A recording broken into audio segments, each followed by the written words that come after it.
Caroline Parker is a mother, a wife, a small business owner, and a preschool teacher who now wants to serve on Charleston City Council to represent the constituents of District 12, James Island. Today, I speak exclusively with her for this edition of Quintin's Close-Ups. And if you haven't already, subscribe to my YouTube channel and like Quintin's Close-Ups on Facebook. Caroline Parker, welcome to the award-winning Quintin's Close-Ups. Well, thank you for having me. Thank you for having me. You're very welcome. Obviously, you are a mother, a wife, a preschool teacher, and a small business owner who moved to James Island over a decade ago. Now I understand that you want to become a next councilwoman for Charleston City Council, obviously District 12 representing James Island. Right. Why Caroline? Why now? Why now? I ask myself that every day. No, I obviously feel a strong commitment to this island and this community. Okay, this is where my heart and soul is. This is where my boys are. This is where I'm raising my family. But obviously, right now is just there are so many hot topics and things going on. And my opponent was running unopposed. And I do believe that in this political climate, it's really important to make sure that we, wake everyone up and remind people that there are elections going on, and a lot of people don't even realize it sometimes, especially with these really local off-year elections. And these seats are very important because it does affect our day-to-day lives. A lot of municipalities, Caroline, have strong relationships with different local governments over the years. But let me ask you this. What relationship that is do you have right now with the residents of District 12? Well, again, as a mother raising kids here, I see these folks daily, whether it's, at sports practices all week, at school, in the neighborhood, at the local parks. I was a stay-at-home mom for a while, and I always connected with that community. I don't like to be alone. I like people, I like interacting. I like talking to people. And that was another thing, when I was a stay-at-home mom, I created a group of more than 500 women, and that really connected me to this community in great ways. It helped me through, some difficult times and really forming that community. It's an important thing to me. I think community is the most important thing. And especially right now in times like these, what our country is going through and ups and downs, more than ever, community at the local level is so important. Speaking of right now, in what ways are you going to support and engage the constituents of District 12? Sure. I hope, just to meet as many people as possible. Since filing, people have reached out, both positive and negative, but with their concerns. And, all I'm going to do is just make sure that I listen to everyone and be a voice for whatever they want me to work on council, whether that be something, like flooding in their neighborhood, whether it's just basic services, sanitation, anything like that. I know those are the bigger issues. We have a recreation center that I know folks on the island would love to see improvements done to. Traffic flow. We've seen some improvements, but we've also seen a lot of growth. So, but again, just the way to connect to folks. Any way I can. Any way. I since filing, I've said in multiple ways, here's my phone number, call me. Right. I'll do the best I can, it might take me a day or two, but I will talk to you. And let's talk about the issues. I know some properties on James Island have been rezoned from single-family residential to limited business since, obviously, Carol Jackson's been on City Council. Why do you think those properties have been upzoned to allow commercial businesses when traffic is one of the most complaints on James Island?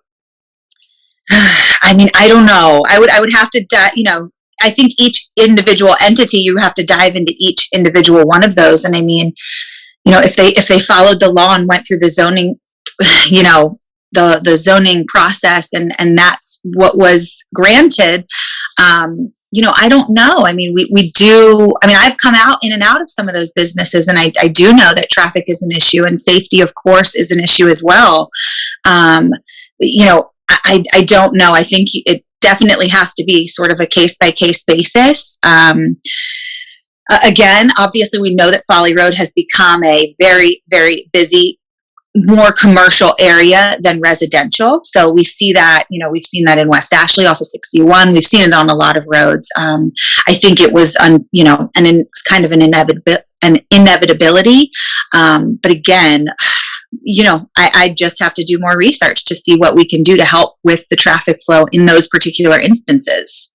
How will this, in your mind as a resident, impact the entire island with higher densities and more traffic? Right. And do you have a specific business that you're considering?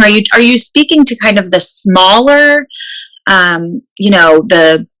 office type areas, or what in particular? Do you mind if I ask if there's a particular? Yes, ma'am.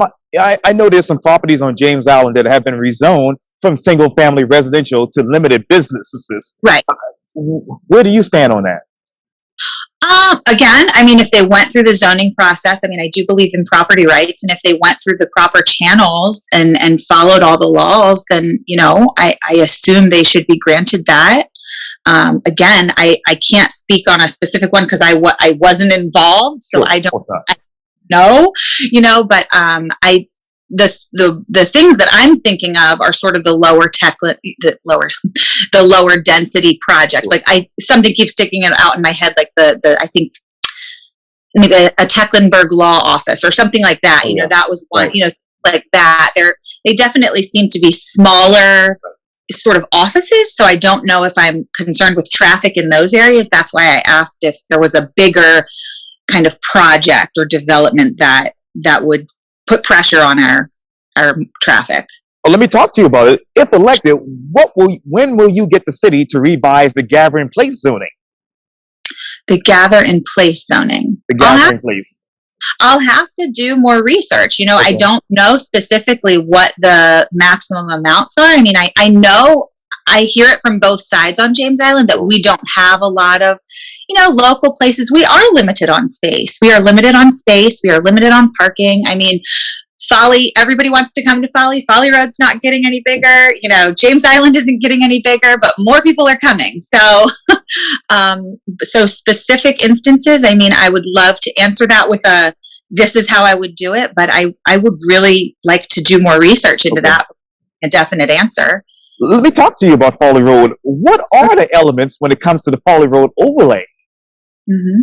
I know I hear from so many people, we'd love to have a safer, they've done some improvements, but I think we can definitely, grow, we can add to that. We do have bike lanes, but I know some people don't feel like they might be the safest or the most, advantageous use of, I also, the bus stops, I think a lot of our bus stops could use a lot of TLC.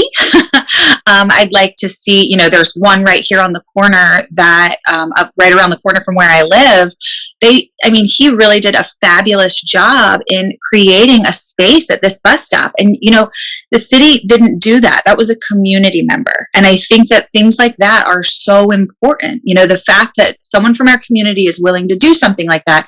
But I also think it drives me to make it something that maybe the city can get involved with, because I certainly see going up and down Folly Road that there are some bus stops that could use a nicer space, like the one that I see when I go to work, And there's one right there at the corner of Folly and Camp right there by Walgreens.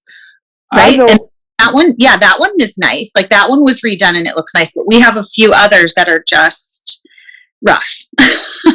And obviously, if you're elected to City Council, I'm sure you will be on the Rethink Folly Road Committee. What will be your plan to rethink biking and walking on Folly Road and make it safe for pedestrians? I know. I wish that there was just a simple answer for that. But I really do want to hear from everyone. I don't think that's a bad thing to have a new voice come in with a new set of eyes, and listen to what, I know that my opponent has been on these committees and working on these. And so she's aware of what's going on probably in a deeper way than I am. I've looked and I've read into it. But of course, I have a lot more research to do and a lot more talking to my constituents to see what they want. I think that's the biggest thing that I can bring to the table, is that I think a fresh set of eyes can't hurt. if we aren't in agreement on something, I think it can be a really good thing to have someone in there that's ready to kind of look at it, work, and listen to everyone. Well, let me ask you this, Caroline. How would you include, and I'm looking at it right now, new bike and pedestrian facilities and programs into the city's existing transportation network? Sure. How would I? I mean, again, I think we can just grow on what we already have. I know I personally have felt that District 12 has kind of missed out on some of the things that I've seen happen in other areas, just extending some sidewalks and we have this beautiful new library. I'm so passionate about that library. We spent almost every day there after it opened. I'd love to see, and we have some really great communities that could walk and bike to that area, especially with the traffic light that's there now. Right. Again, I mean, sorry about that. Oh, no worries. Are you still there? Okay. Yes, ma'am.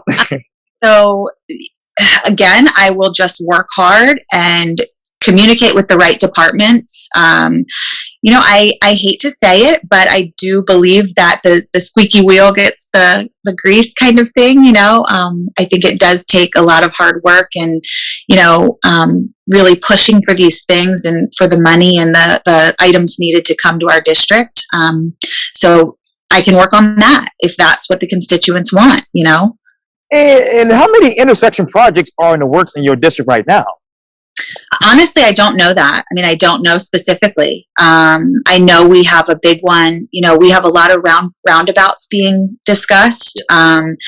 Again, that's a tricky one. I mean, it's individual property owners that are going to have to bear the burden to help alleviate some of these traffic flow problems.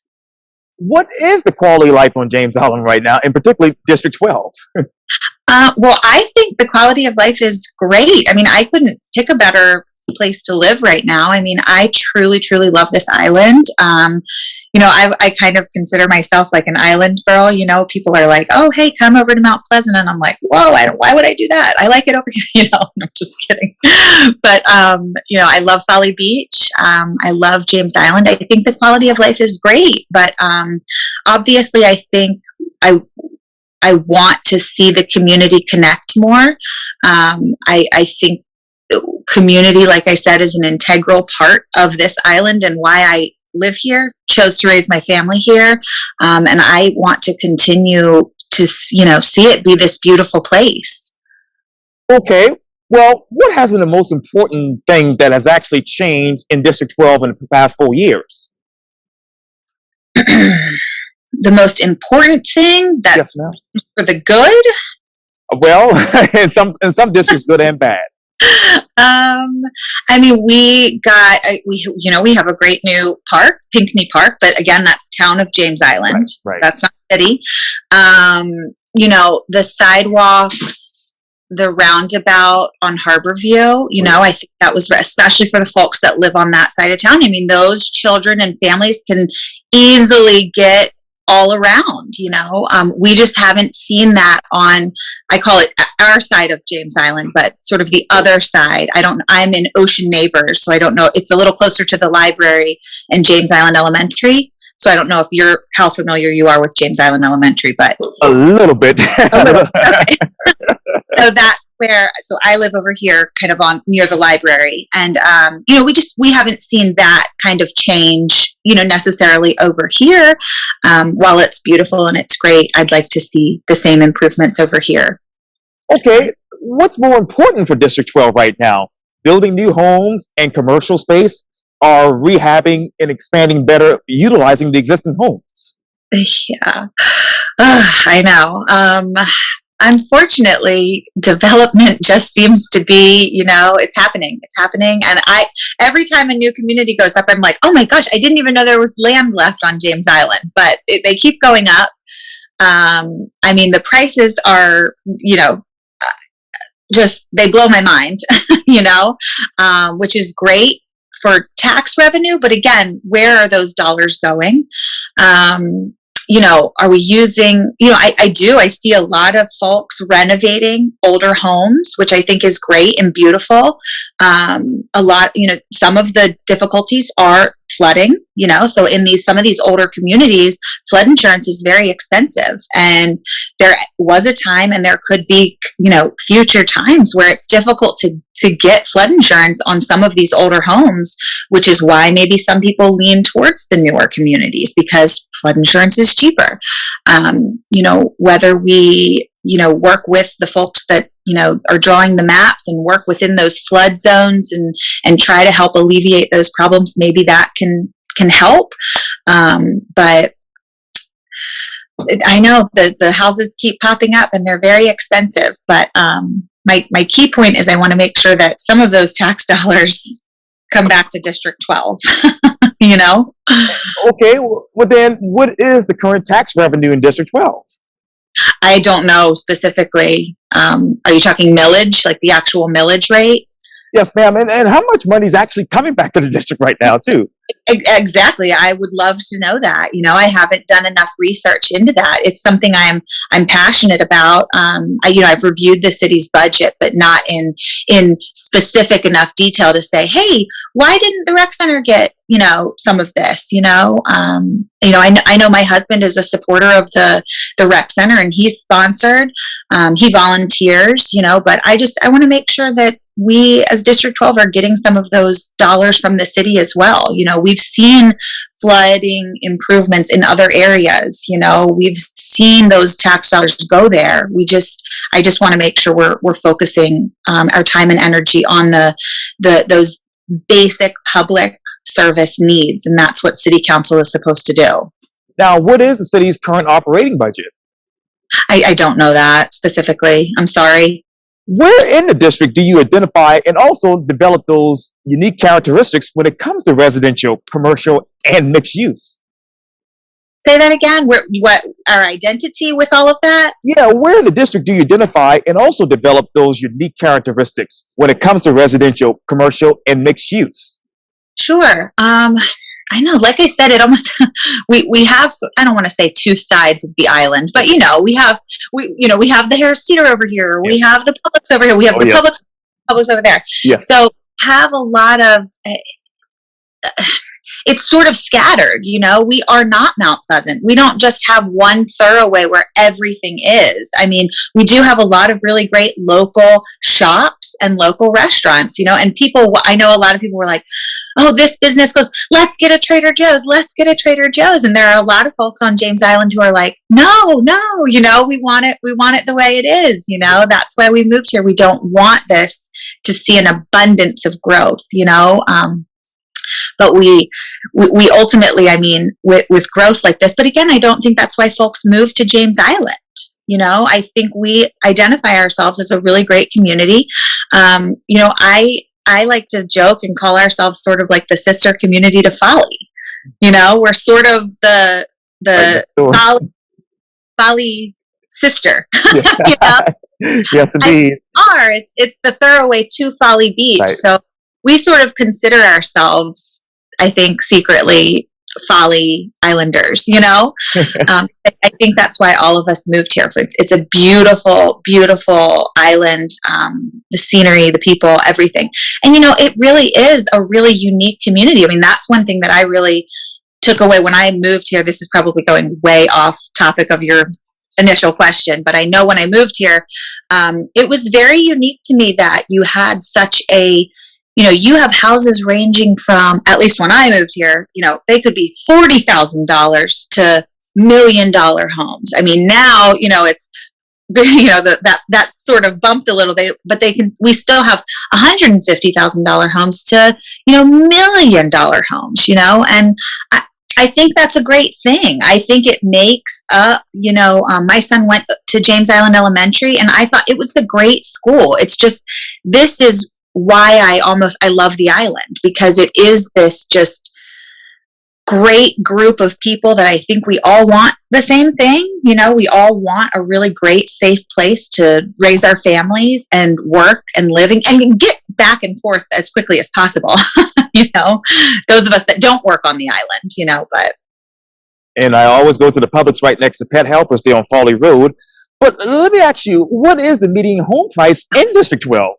Oh gosh, I mean now it's like probably 500, and it has to be in the fives. Okay. And you'd think, I don't know if you know my background, I was in real estate and then I was with my children and I homeschooled, but now I'm a preschool teacher. So I have to say that I have not kept my ear to the ground as much as I used to as far as market values. I still watch the trends and things, Sure. but boy, I mean, they're just going up. Going up. What exactly are the trends in that district? The market value, you mean? Yes, ma'am, that trend. Yeah, I mean, they've just been up. They've been going up. We have seen, again, not only with the new development, the pricing in there, but just there's very limited inventory on the island, whether it's existing homes or new construction. I mean, some of these properties don't stay on the market for a day or two, we just have very limited inventory. Well, then, how many of these new construction homes are going up on the island? I don't have a specific number, but we have a few new communities. One is pretty much finished. There's another one that I can think that is still in production. But that I think is the only one right now that I can think of off the top of my head. And I was thinking about this just a few minutes ago, but what is the household type in District 12? Household type? I mean, families. Okay. Families. I think we're seeing an influx, again, coming from the Northeast, coming down for whatever reasons, warmer weather. I mean, obviously, a lot of folks retire down here. They always have, right? But I certainly see a growing number of families coming to the island. And honestly, I've been here a decade. Right. When I joke that when I first started here, when we first moved here, we felt like people were leaving the island, whether it was for schools or whatever.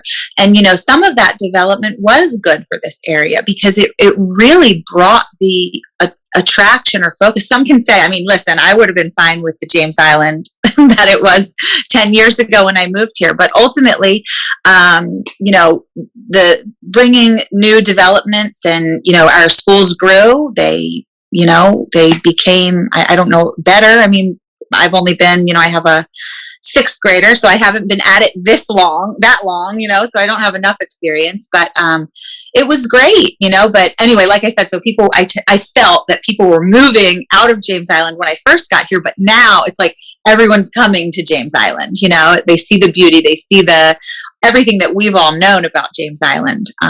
People are seeing it now too. Since all of these people are moving here, and obviously we have the issues with safety and traffic over there, how would you push for safety measures within the new and existing transportation facilities regionally? Ooh, regionally? Safety? Yes, ma'am. Well, I mean, obviously our police, right? Is that what you mean? I mean, obviously, I mean, we're always pushing for that.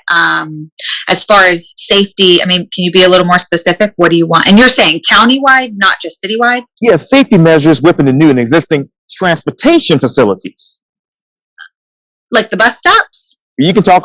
Oh, he's still there, actually. Yeah, let's talk about safety measures for transportation. Sure. Again, I'm a little unclear on the question. I mean, the bus stops, the walking, and the biking are kind of what you're pinpointing? Yeah, safety measures within the new and existing transportation facilities that we have regionally in this region. Okay, so bus stops? Let's talk about bus stops. How many bus stops are there in District 12, and how many more do you want? I don't know. I haven't counted them. But like I said, I've seen a few that could use some TLC. I think that would be a big safety issue. I mean, we have one right outside of my neighborhood and you wouldn't even know it's a bus stop, So I do think that putting something there like I see on my way out, something like that, just something a little more accommodating, a little more welcoming would be nice. And okay. Something. I don't know if you know the one I'm speaking of with the plant. it's on the corner of Folly and Grimble. So I don't know.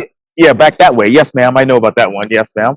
Yeah. So, something like that, I think that can help with safety. Again, just having crosswalks, things like that. I guess that's all I have.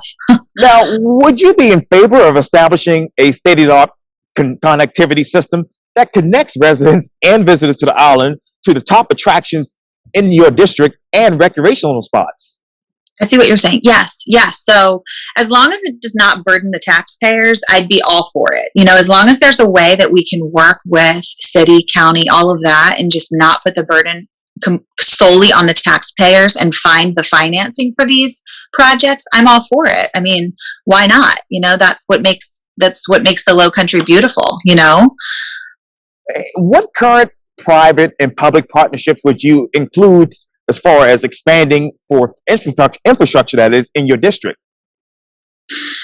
Again, I think that the rec center situation, I mean, if we could utilize some private, if there could be some private entities that could help with that, and the city as well, using city money for District 12, since the rec center is there. I think that would be a great idea with something like that. I think it can be sort of a partnership, a community partnership with the city to revamp what we need. And what we're seeing is the family growth, the rec center's growing. We don't have the space, maybe the resources. I mean, and it does ultimately rely on volunteer coaches. And we're only getting more and more kids and more teams. So maybe that would be a great partnership between the private and the city, And as you know, and many other people know, on James Island, there's a lot of marshes, lakes. You have McLeod Plantation, you have James Island County Park. How exactly do you protect the natural environment? Yeah, I mean, that's really important. I mean, that is something, that's why everybody moves to the island. And it's something that we definitely have to take seriously. I see these companies all around, doing, restoring the oyster beds, I mean, that's really important. I mean, we all love them. We love oyster roast and we love to eat them, but they are really, protecting our water. They're the filters of our water. So I think that those organizations and those people doing those types of things, I commend them. I really do. And I think we need to support them as a city, to grow those projects to keep our waterways and things like that clean and beautiful. I've heard from neighborhoods around where, this used to be a beautiful marsh and now it's not. I definitely think it should be a focus, because this is why we love this city and why we moved here. It's beautiful. So I am not a scientist. I am not an environmentalist, but I would certainly like to hear any and all possible solutions from them. Yes, ma'am. And what are those historical sites, natural areas, and scenic vistas that are worth recognizing in District 12? So we have a lot of great ones. And let me see, I don't think it's in my district, but I mean, obviously James Island County Park, we have McLeod Plantation, we have the new, it's not going to be completed yet, but I believe the nunnery is going to be now attached to DNR. DNR is just an absolutely gorgeous location. I don't know if you've ever been there, but I know every family on James Island visits there. We have, I heard news of another one, but I think that they're going to restore it and keep it, as a historical landmark. We have some great history down Sola Grey. There's a ton of just, right where Fort Lamar. I mean, this is living history. When I was homeschooling, I just didn't even think my kids understood or recognized, you're literally standing, this is living history, It's a busy house today. I'm sorry. Yes, ma'am. Absolutely. And I think I'm running out of time. Oh, well, I have 9 minutes left, so let me keep going. Okay, you talk about Soul Agree. What communities in District 12 need to be enhanced, elevated, and actually protected? Yeah, well, I mean, if there are specific community concerns, I would encourage them to reach out to, me or their city council member. I don't have specific ones off the top of my head. I mean, right around the corner from us where my son plays football, they have a beautiful field, but I certainly would if that city, see, now that's the thing. I don't know if the field, I was curious about this. I don't know if the field is city property or if it belongs to Westchester, but they have a great playground, basketball court, kind of a community center there, which is great. I mean, it looks like newer equipment and all of that, but I would like to see more done in the field. Now, I should say I actually don't think that community is in my district. The map is so crazy here. I don't know if you've ever looked at it. Yes, ma'am. But it's done up pretty.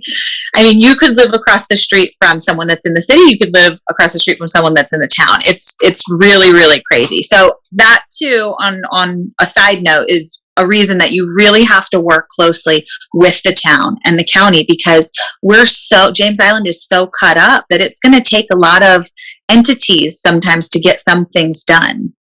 And obviously, when I interview a lot of candidates for city council or town council, particularly Mount Pleasant, it's all about preserving the small businesses. How do you help local businesses boost their competitiveness among other businesses that are coming into the district? Yeah. Well, that's one of the key things I think I like about James Island. We don't have a lot of our restaurants and things are local. Like a lot of what we have here is local. So that's great. I mean, is there competitiveness? Of course, there's always going to be competitiveness, but this, I think we have a really good local community and we see a lot of great local things popping up. So I don't want to say I think I've seen more grocery stores, so I don't think, unless there's a mom and pop grocery store, I think we're doing okay. Again, I think people don't, some want to see more, some want to see less. Maybe you can say that about everywhere, or maybe we are just unique as an island. But I know when I moved here, I liked it the way it was. I'm okay to see growth and change, but, everybody may have a differing opinion on that. How would you create a business preservation alliance? That's an interesting question. I don't know, I guess. Same way you create community, by just gathering business owners together and ultimately seeing what their key, concerns are, or where they want to see change or not see change. I think that's really important, especially when we talk about the Rethink Folly Road and things like that. I think you have to get with those property owners and those business owners to form some type of, core group or alliance, just as you said. I think that's where it can start. And is a smaller scale commercial development ideal for your district? I mean, we have so many little commercial spots right now, I think just revamping those, I don't want to see an overgrowth or an abundance of it, but we have all of these great commercial spots with plenty of store frontage, so we can see growth and change in some of those, and which we have. We have seen change in some of them by some of these local businesses coming in and putting their storefronts, restaurants, things like that there. Now, obviously with the growth happening right now, and you've been there since for 10 years, what is the historical population trend for District 12? The historical population trend? I'm not sure I know what you mean by the question. Over the past 10 years, how many people have moved on into the district? How many people have left? Let's talk about it. Let's make it like that. Let's see. I mean, I don't know about 10 years ago, but right. I mean, constituents in my district have grown, maybe by $2,000 or $3,000 or $2,000, 2,000 or 3,000 people, sure, just in my district. So, I mean, I'm sure, I just don't have a specific number for you, but it has certainly increased. We've seen more come than go. Now, what are the latest figures for population within the city of Charleston overall? I don't know that number specifically. I'm sorry. Oh, no worries at all. But let me ask you this. How should the city of Charleston plan to slow outward expansion of the city limits and focus on making necessary changes within the city limits? I mean, again, that's a tricky question because we right here on James Island, I mean, how are we, we're diced up the way that we are. So, I mean, how do we grow that? I mean, I think we have to kind of focus inward before we grow outward, you know? Now, what are those regional growth pressures that you and other residents are really concerned about? Um, I don't know. I'd have to talk to my constituents. I mean, I don't see, I mean, obviously I don't want to overburden the schools. So I want to make sure that the schools have the resources they need. I mean, I'm not school board, so I can't do that. Right. But I think as a city council member, you can, try to put focus on that. I think that's very important. Let's not burden our schools. They need to have the resources that they need to, move forward with the growth that we've seen. We can't overpack these classes to the max and burden the teacher with that growth. You talk about education, obviously, just a second ago. I am sitting maybe 1, 2, 3 blocks away from my Marion Square here in downtown Charleston. Okay. And obviously, as you know, the John C. Calhoun statue is no longer there.